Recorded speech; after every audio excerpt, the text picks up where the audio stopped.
Okay, it's 1 minute to 12, so it's good morning still, right? I'm Professor Kaczarski. I'm a full professor here at John Jay, and I'm former chair of the psychology department. So afterwards, if you have questions, I know an awful lot about what paperwork needs to be filed and all the crazy stuff that goes on with being a chair. Let me add my voice to the chorus of those who will welcome you here to John Jay. So welcome. This is an amazing place. I'm sure you've read or paid attention to the fact that our criminal justice program and our forensic science program ranked #1 in the country very recently. In the past, our public administration program ranked #1 by U.S. News and World Report. Unfortunately, the psychology department, the forensic psychology department, does not rank #1. And that's because there is no ranking. And that's because we're the only forensic psychology program for undergraduates in the country. So there's nobody to compare us to. So I guess we're uncomparable. Does that make a word? What I hope to impress upon you is that when we're done today, after you leave here, you will realize that this is the premier forensic psychology program in the world. It has the highest concentration of forensic psychologists of any university in the world. The breadth of our research and clinical interests far exceeds anywhere else. So what I'm going to do today is essentially make believe that this is the first meeting of Psychology 370, which is the undergraduate course in psychology and the law. And what I typically do in teaching this course is sort of give the students an idea of what they're looking at, what kind of topic areas we will be covering over the course of semester. I also tell them about the requirements and all of that. I'm not going to do that with you. Instead, I'll talk a little bit about our programs. We have a bachelor's degree in forensic psychology, 2 master's degrees, 1 in forensic psychology, 1 in forensic mental health counseling, and we have a PhD program in forensic psychology, half of which is a clinical license-eligible program for people who are going to go on and practice clinically. The other half is for people who are going to be doing research in the broad area of forensic psychology, which really means any interaction or any involvement that psychologists would have between psychology and the law. So what I want to do today is sort of give you an understanding, as best as I can in 45 minutes, of the range of activities that are going on in our psychology department. We have this year about $15 million in grant money for research to conduct research within the general field of forensic psychology. So can we have first slide, or do I have a somewhere here? Yeah.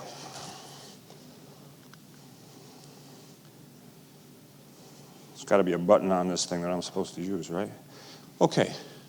So this is what I would typically do with the students, sort of introduce them to things, talk about the various branches of forensic psychology, clinical, license-eligible, psychology and law, or experimental social psychology, people doing research on areas that are not directly clinical, do not directly deal with a defendant, but deal with scientific principles. Okay, anybody know who this guy is? Nobody, I didn't expect any. Mr. Willingham woke up one morning, 5 o'clock in the morning, in a rural area of Texas, and discovered that his house was on fire. He had 4 little children. His wife had already gone to work. He is observed by the minister who lives next door to be frantically running around the house, trying to get his children free from the fire. There's evidence that the bottom of his feet were burned. The hair on his arms was singed. Unfortunately, Mr. Willingham's kids died in the fire.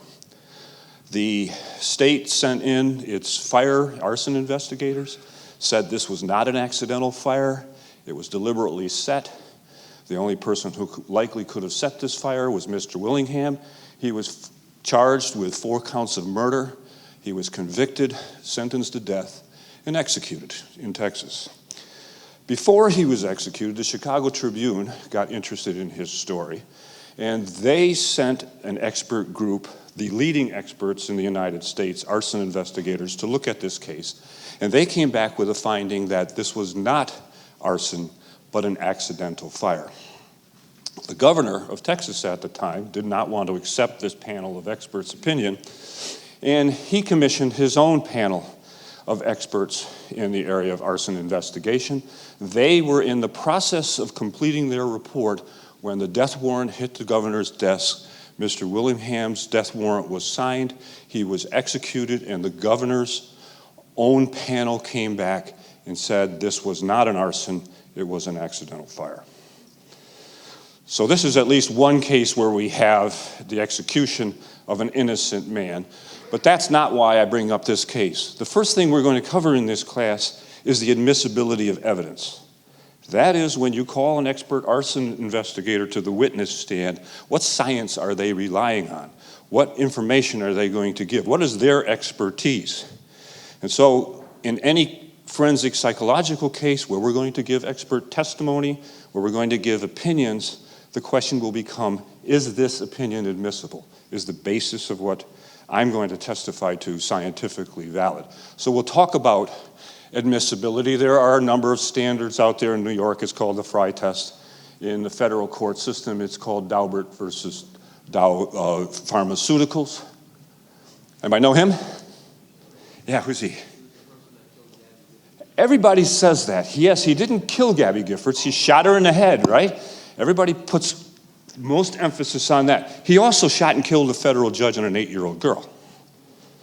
All right, and he was charged in federal court with murder.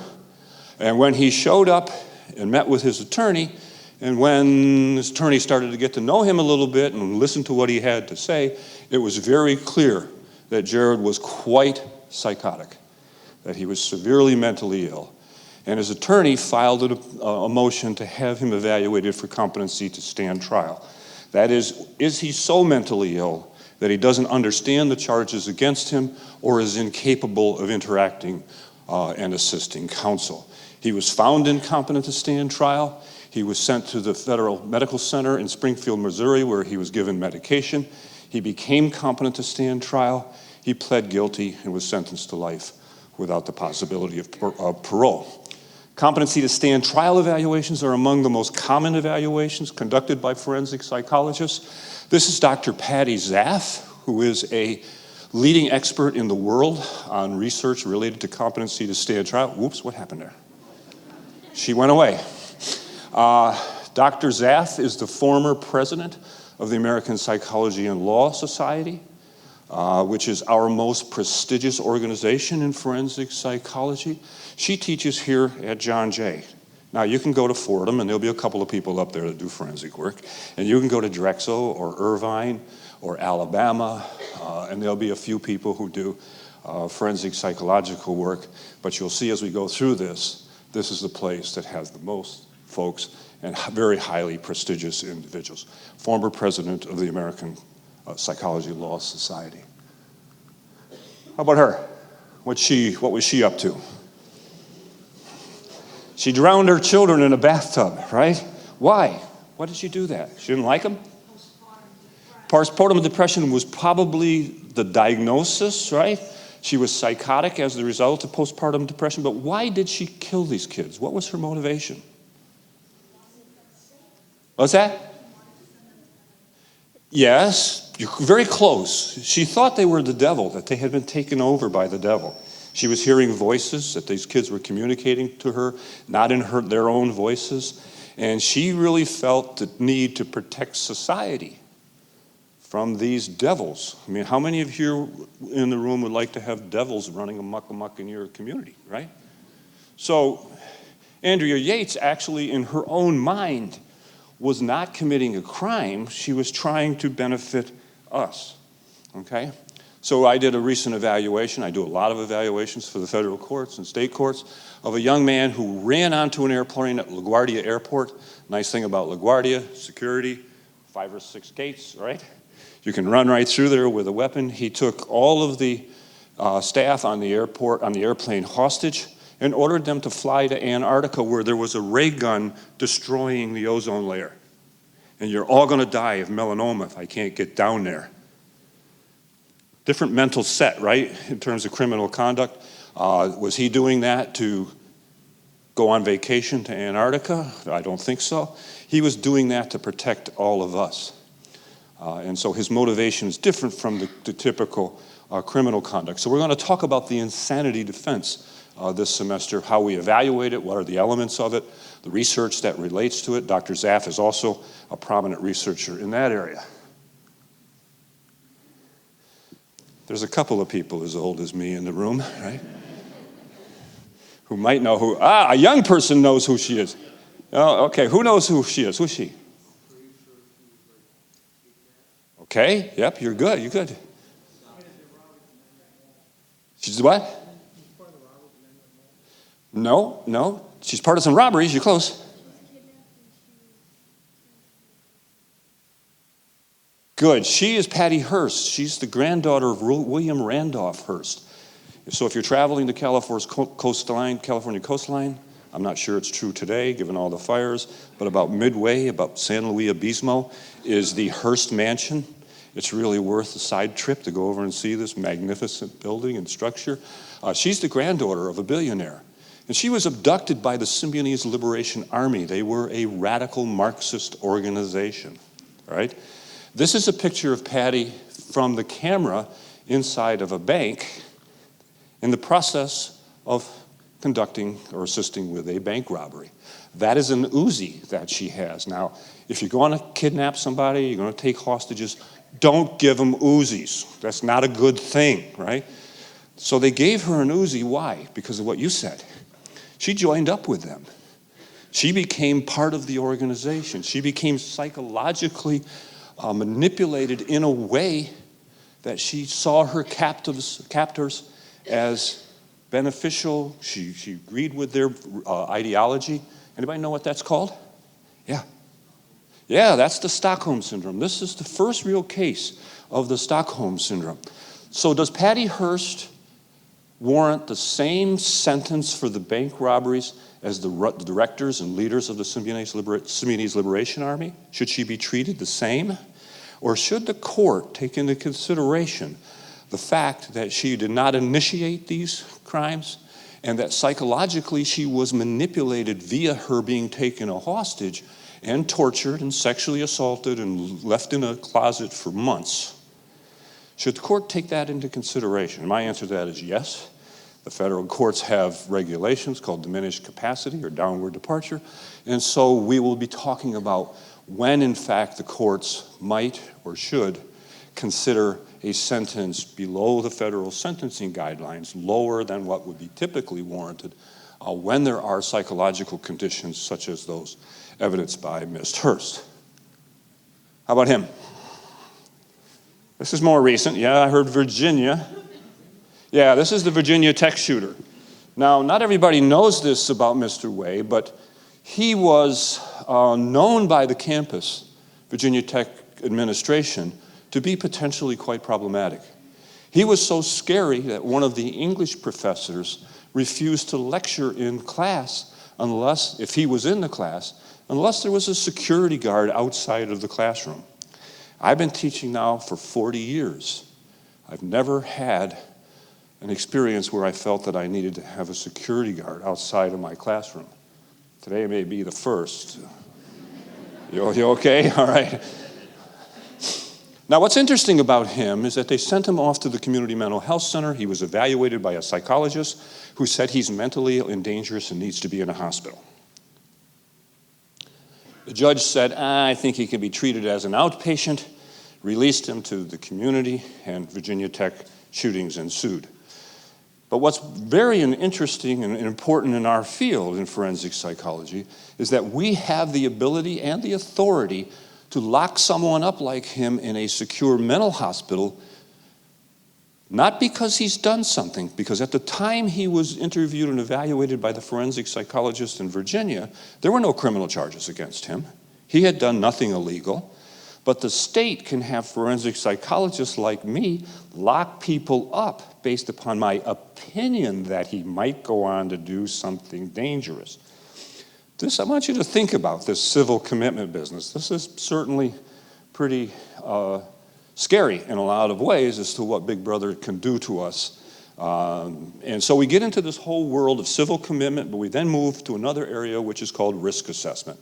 That is, how do forensic psychologists evaluate the potential dangerousness of people or lack thereof? So we'll be doing risk assessment for civil commitment and talk about civil commitment as we... Anybody know him? Yeah, who's he? Yes, this is Andrew Goldstein, and it's now the law in New York State called Kendra's Law, or what's really assisted outpatient treatment. Mr. Goldstein was known to be very mentally ill, but when he took his medication, he was cool. When he went off his medication, he wasn't so cool. And after this whole terrible homicide, the New York State passed a law called Kendra's Law, which allows us to civilly commit people to outpatient treatment if they meet the following criteria: that they're mentally ill, they're non-compliant, and when non-compliant, they become dangerous. So under the spirit of the least restrictive alternative to care and treatment, we can now put people on treatment plans in the community and require of them to take their medication and follow their treatment plan, go to therapy, stay off of drugs, go to work, do whatever we can possibly do to reduce that risk down to allow him to continue to live in the community. So here's another instance where forensic psychologists and the state can impose sanctions on individuals, intrude into civil liberties and individual rights for the safety and good of all of us. But it's an awesome task to be saying, I always say to the students as a joke, you're mentally ill, and I'm putting you in the hospital, you'll miss the exam, you'll probably not pay your rent, your car payment, who's gonna feed your cat, right? Life is gonna get miserable for you real quick because I may have an opinion that you might go on to do something dangerous. So we have to take these evaluations very serious and research what it is that leads to violent behavior. So we have a lot of interest in this area, and we'll be talking about this. New Jersey folks in here? Oh, I'm gonna pick on New Jersey a little bit, but everybody picks on New Jersey, so that's okay, right? This is Jesse Temendakis. He's a sex offender. He raped a 7-year-old girl. He served 15 years in the New Jersey state system. When he finished his sentence and was about to be released, he told officials that he was going to go out and rape and kill a 7-year-old girl. But he'd done his time. They couldn't do anything to him. He's not mentally ill, couldn't be civilly committed via mental illness provisions. And Jesse Temendakis was released, and what do you think he did? He went out and raped and murdered a 7-year-old girl, okay? This led to the creation of a civil commitment standard to be applied to those who have already done their time, who are sex offenders, dangerous predatory sex offenders. This led to their being civilly committed, potentially indefinitely, as long as they remain sexually dangerous. And so in addition to standard civil commitment of identifying people with mental illnesses who are potentially dangerous, we are now in the business, the Supreme Court has ruled in Hendricks v. Kansas that this is constitutional to lock people up even past their sentence and civilly commit them for treatment because they are sexually dangerous individuals. In New York State, this is called the Sex Offender Management and Treatment Act, Article 10, and we have lots and lots of activity among myself and colleagues who are doing evaluations and testimony regarding whether or not these folks meet the standard for civil commitment and dangerousness. And this is Dr. Cynthia Calkins. She and her colleague Elizabeth Jeglick have published well over 60 papers in the last 5 years on sex offenders' risk assessment and recidivism, identifying factors that are useful. Very interesting stuff in terms of just the regular sort of assessment. But Dr. Calkins has asked questions like, do the residential restrictions really help? Or do they make the situation worse? And in Miami Beach, or in Miami, sex offenders, the only place they can live, because you can't live within so many feet of a school or a playground, the only place they can live is under the causeway that goes from Miami to Miami Beach. That's it. And if that kind of a stress is likely to make you recidivate again, maybe you just say, what the hell, who gives a damn, right? Does the sex offender registry really help? Putting somebody's name up and picture up on the registry, does that just stigmatize them so they get a lot of grief and a lot of problems with their neighbors and their community? Does it actually help reduce the risk of reoffending? But it looks good.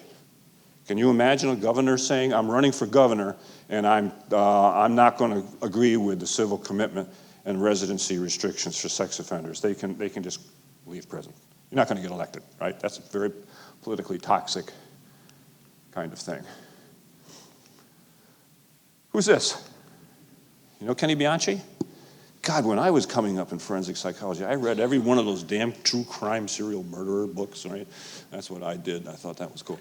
Kenny Bianchi is one of the Hillside Stranglers. Him and his cousin murdered a large number of women in Los Angeles and posed their bodies in very provocative ways on hillsides in Los Angeles, and they became known as the Hillside Stranglers.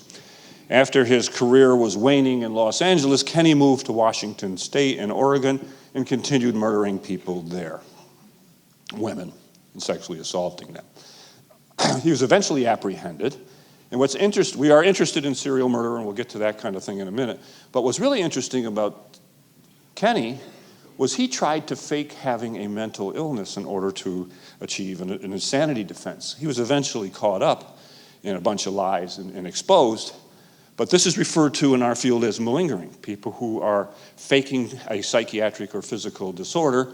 And what's interesting about Kenny is that he had a master's degree in psychology. Not from John Jay, okay. Not from John Jay, but he had a master's degree in psychology, which made him a particularly interesting person, and that's me, and that's one of my areas of research. Okay? This actual case, Jeff Hall killed by 10-year-old son, white supremacist, Nazi, violent, abusive to his son, 10-year-old kid kills him. When should a child be prosecuted as an adult? At what age? For what crimes? What about the characteristics of the kid and his likelihood of successful rehabilitation within the juvenile justice system? So I do a fair number of these juvenile transfer cases. The question is often posed to me, if we put this juvenile in juvenile custody, doctor, for the next 7 years, at the end of that period of time, will he be safe to release? Are you kidding me, Your Honor? You really are asking me what this kid is going to be like in 7 years? That's unreasonable, but nonetheless the court needs to know. And so we do our best in thinking about what leads to high risks of juveniles who commit crimes, continuing to commit crimes once they're released in the community. So we'll talk about juvenile transfer. We'll talk about serial murder. Yes, we do that, right? And so, since I got pretty good time, it's I'm retiring. And on my second career, I'm going to do stand-up comedy, okay? So I'll just try it out on you a little bit, right? There's this beautiful young woman and a man, a serial murderer, walking one day, and they walk back in the woods, and they keep walking, and it's getting darker, and they're walking deeper and deeper into the woods, and it's getting darker and darker. And she finally turns to him and says, I'm getting a little nervous. We're quite a ways away from home. It's getting dark, and we're way back into the woods. And he says, you're getting nervous. What about me? I got to walk out of here alone. Think I got a chance? Okay.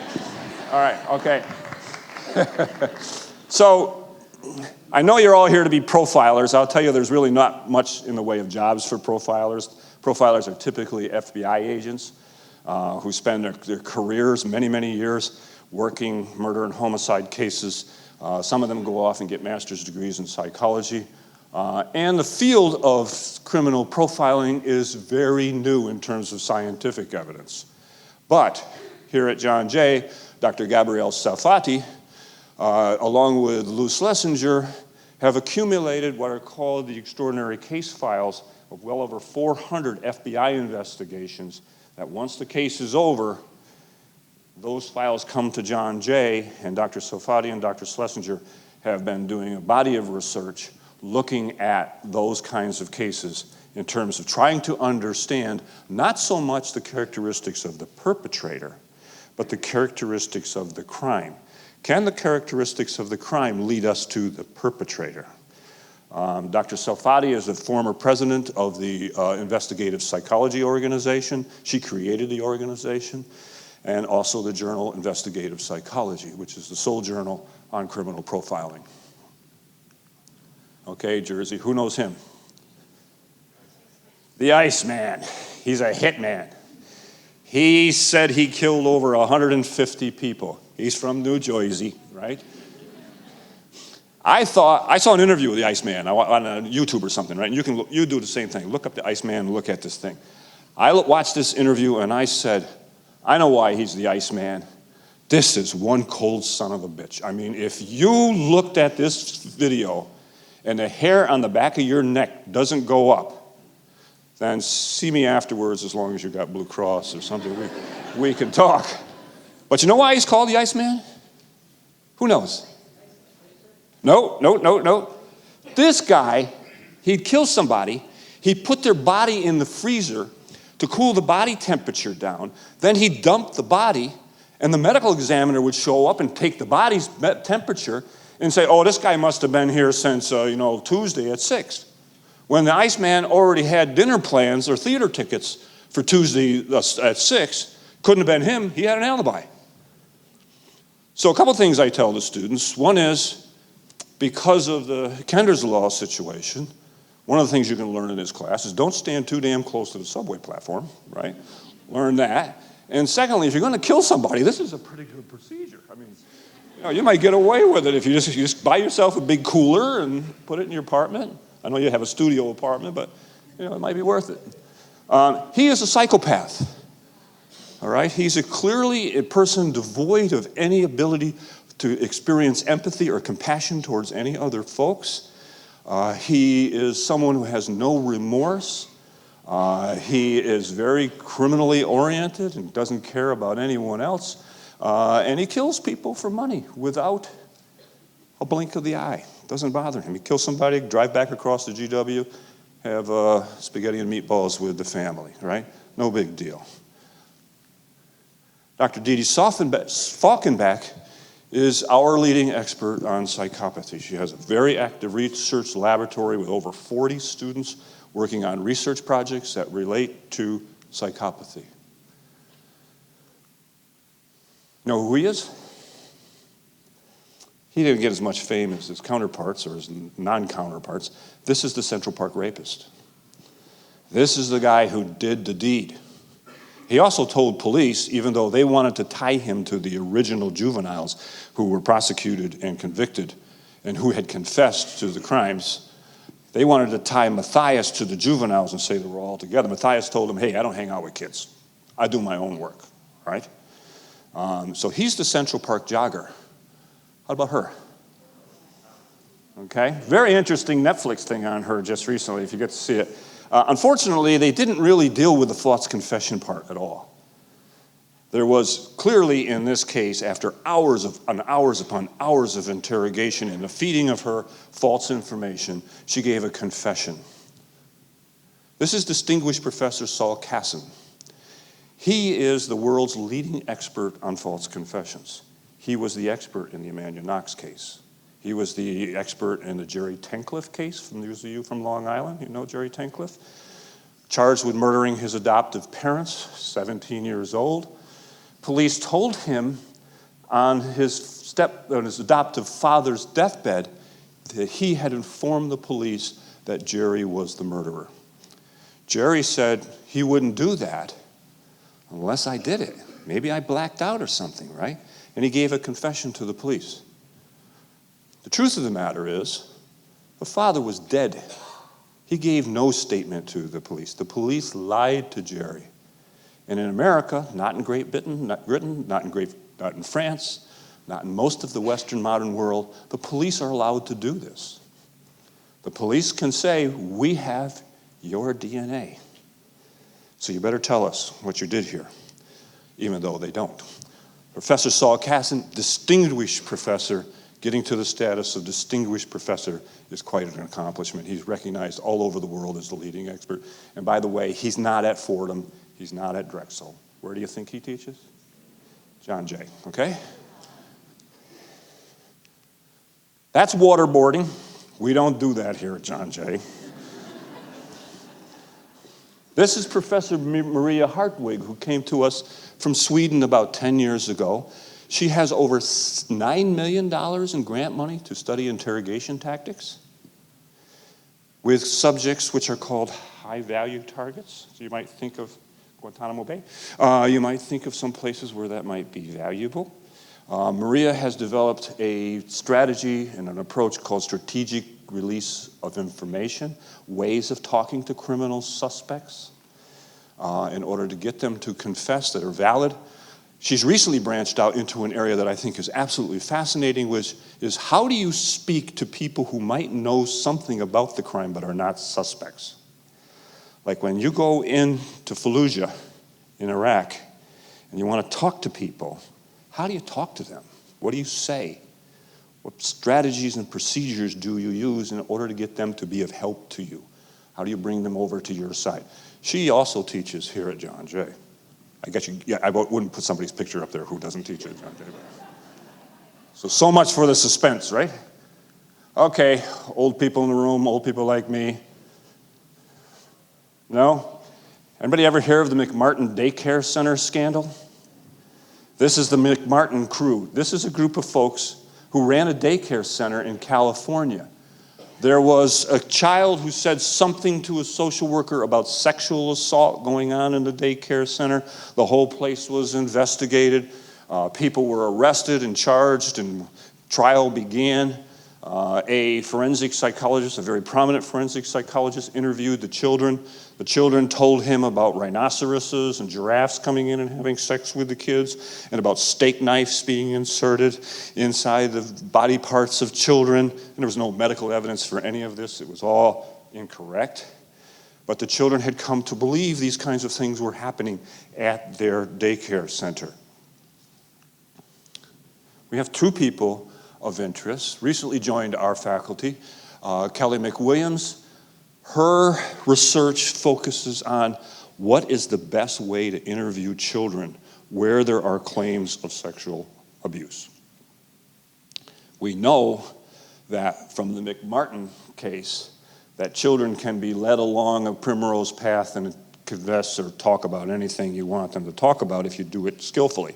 So what is the best procedures for talking to children about sexual assault? And there was a body of research that went on in forensic psychology, terrible stuff, where they showed anatomically correct dolls. So they would take a doll and they would say, "Did Daddy touch you here?" As opposed to asking, "Does Daddy touch you? And where does Daddy touch you?" "Well, sometimes he touches me on the head. He pats me on the head." "Does that bother you?" "Yeah, I don't like it. It makes me feel like a little child." "Where else does Daddy touch you?" "Oh, we hold hands a lot when we're walking, like across the street." "Does any of the times that Daddy touches you, do you really feel uncomfortable?" "No." End of case, right? Case is over. There's no voluntary, uncoerced, unbiased confession that comes from the child or allegation that comes from the child, as opposed to saying, "Does Daddy touch you in these places?" where you might get a false positive read. Kelly McWilliams is very active, has a very active research laboratory studying how children. And Darren Strange is a false memory. She comes from New Zealand. She told her students when I was observing her class that they had to bring a pencil.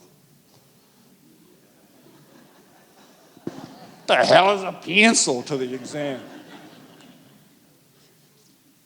Anyway, she studies false memories in adults and children, but she's most interested right now in studying how false memories occur in the context of trauma. I'll give you just a little quick review of the literature here. Interesting study. You take some adults, late adolescents, early adult folks, and you tell them that they got sick eating asparagus at a party one time. They got like poisoning, food poisoning, terrible sickness. Or you tell another group that they got terribly sick from eating broccoli. And then you have the parents say, "Oh yeah, I remember he was in the hospital for 6 days and it was an awful thing, and blah, blah, blah, blah, blah. He ate that asparagus or he ate that broccoli," right? And then what you do is you invite the children, these young adults, to a little banquet, and guess what you put on the smorgasbord? Broccoli and asparagus. And you look at what they eat. And the kids who have been convinced that they had this horrible experience with asparagus ate the broccoli, and the kids that had this horrible experience with the broccoli ate the asparagus. They had come to believe that this had actually happened, and it didn't. And you can imagine all of the circumstances in the legal system where the development of a false memory for an event might be very, very important. I could have put O.J. Simpson up here as well, which is if the glove don't fit, you got to acquit, right? Or you must acquit. Juries make decisions. How do they do that? What are the processes by which juries come to their conclusions? Presidential scholar Margaret Covera, former president of the American Psychology Law Society, also Saul Kassin, distinguished professor, former president of the American Psychology Law Society. Professor Covera, in addition to a wide body of research on eyewitness identification, which we're about to talk about, is the leading expert in jury decision-making. She has a new book that won the American Psychological Association's Book Award, The Psychology of Jurors. She has well over $2 million in grant money in her portfolio, and she studies how jurors go about making their decisions. Particularly interesting for her, given the discussion that we had earlier about Daubert and Fry, is how jurors and judges come to understand complex scientific information. So if I put you on the witness stand, and we start talking about alleles and chromosomal expression of alleles as they relate to specific DNA, I'll tell you what, that happened right over my head. I lost it, right? So how do jurors come to understand scientific information? It's one of her areas of research. How about him? Oklahoma City bomber, right? The leading expert in the world on pretrial publicity is distinguished Professor Stephen Penrod. He's also a leading person in the area of eyewitness identification.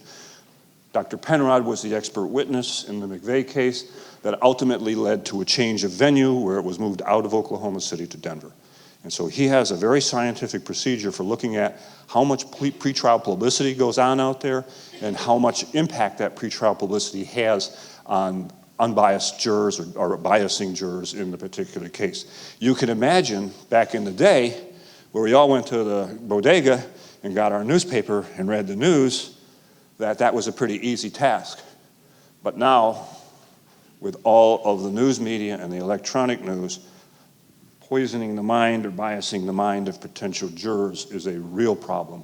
And that's what Professor Penrod is researching at this point in time, as well as eyewitness. So, I put that up before. That's Jennifer Thompson. You can't see her too well, and that's Joseph Cotton. Joseph Cotton was charged with her rape.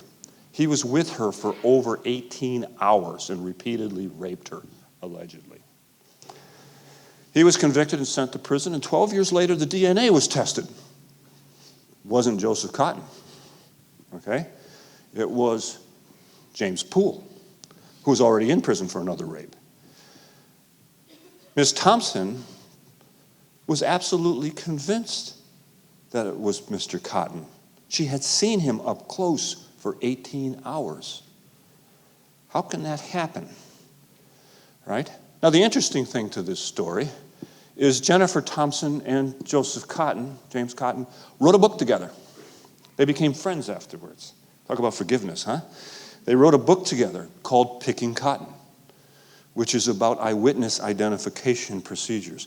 And several of the leading experts in eyewitness, Stephen Penrod, distinguished professor, and Dr. Jen Dysert, who is another one of our faculty experts in eyewitness identification. So we're going to talk this semester about all that can go wrong in eyewitness identification. Just a couple little facts. Out of all the people exonerated from death row by DNA exonerations, 80% had an eyewitness testify. 80%. They got it wrong. Out of all those people exonerated from death row for homicide cases, gave a false confession. Now, if I asked you, how many of you would falsely confess to a murder crime that's going to lead to the death penalty, I'd get not a hand in the bunch. But the truth of the matter is 18% of those exonerated by DNA gave a false confession. 80% of their cases had one or more witnesses that identified the perpetrator incorrectly. And there are all kinds of procedural things that go on in terms of how arrays and lineups are portrayed, whether they're portrayed as in a group, simultaneous, or individually. Is this the guy? And there's all kinds of biasing factors. There's a cross-race effect.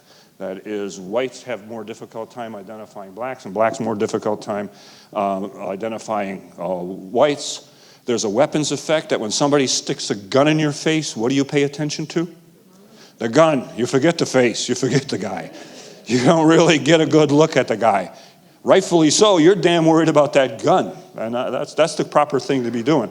But it confounds and conflates the eyewitness identification process. We have an array of other psychologists here that I don't even have time to talk about. Elizabeth Jeglick, I mentioned briefly. She's very interested in sex offender evaluation, risk assessment, and treatment. She's also highly published in the area of suicide. So we have someone in that particular. Angela Crossman, who's now the current chair of our department, is interested in the development of children and when can they really become a witness on the witness stand? When can they really function there reliably? Chicha Raghavan studies intimate partner violence, domestic violence, but most interested in international kinds of situations where there is domestic violence, has a very big laboratory. Shuki Cohen, psycholinguistics and terrorism. He's interested in the language of the final scripts of suicide bombers and what that can tell us about them psychologically. Sylvia Mazula, highly acclaimed, so many awards I couldn't get to, whose interest is Latina mental health.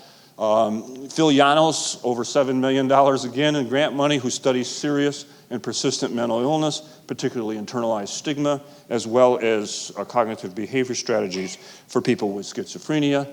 Kathy Whittam, distinguished professor Kathy Whittam, $7.5 million grant last week to study. She has been following people for 3 generations over time and looking at people who have histories of abuse and neglect, and do they go on to become criminals? And if they go on to become criminals, do they pass that on to their children? And do those children pass it on to the grandparents?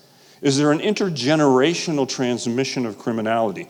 Most recently, she's become interested in whether or not the abuse and neglect is related to the development of Alzheimer's disease. And she's interested in genetics. I sit on the IRB, I'm the chair of the IRB, which looks at ethical practices in research.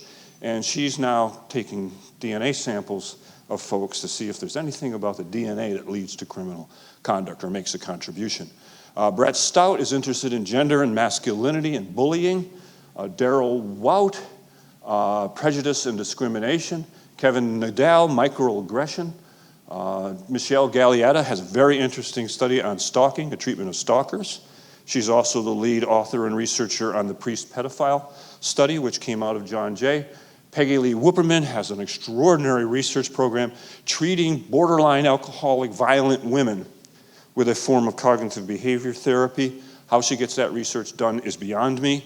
Priti Chauhan has a big grant to study juvenile justice. She's really involved in the misdemeanor arrest program here. Mark Fondacaro, procedural justice. How do people feel they were treated in the criminal justice system, and what can make, whether they're found guilty or not, but do they feel that they were treated with respect and justly? Mike Leipy, also an eyewitness person in prejudice. Lou Schlesinger, I talked about, sexual homicide. Rebecca Weiss, cross-cultural psychology, forensic assessment. William Gottdiener, substance abuse. That's our faculty. Part of it. I could go on for a few more hours, but there's 42 full-time faculty with us.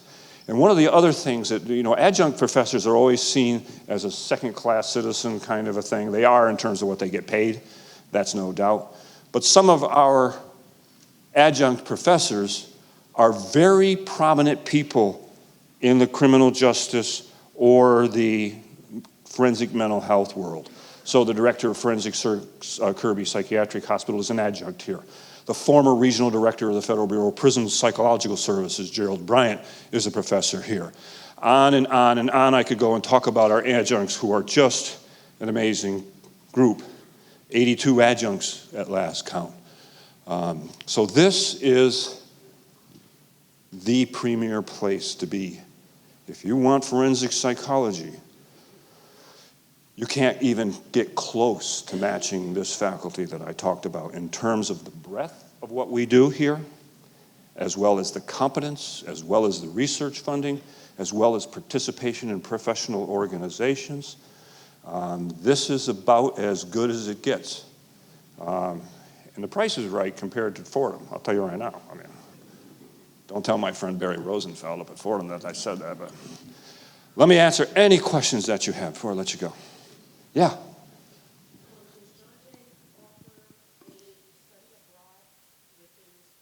It's not specifically within this program. It's a separate program, but certainly Dr. Raghavan is one of the people that coordinates that program, so you can bet that she's sort of focusing on international violence and the like, right? Other questions before I let you go? How am I doing for time? Boy, I did pretty good, huh? I didn't fall off the stage. You're lucky, buddy. That's good. Okay, thank you for coming. Couple of advisements. One is, if you have further questions, the tables are upstairs in the gym, fourth floor. Fourth floor, there's a table up there. There's 2 of our staff members up there to answer any kind of questions.